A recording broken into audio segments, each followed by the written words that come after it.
بصي بيتقلب لوحديه، ما تقلبيش فيه علشان ما يفرقعش منك وتلاقيها فاضيه من جوه. شايفين؟ هو بيتقلب لوحده.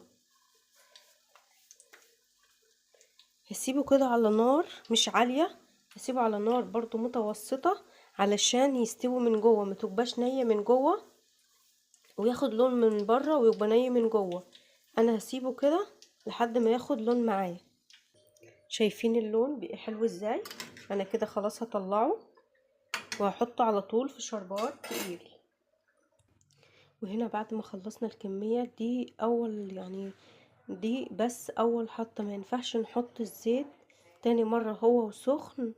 هتلاقي بلح الشام فرقع منك وهيطلع ني وهيكون خد لون بسرعة.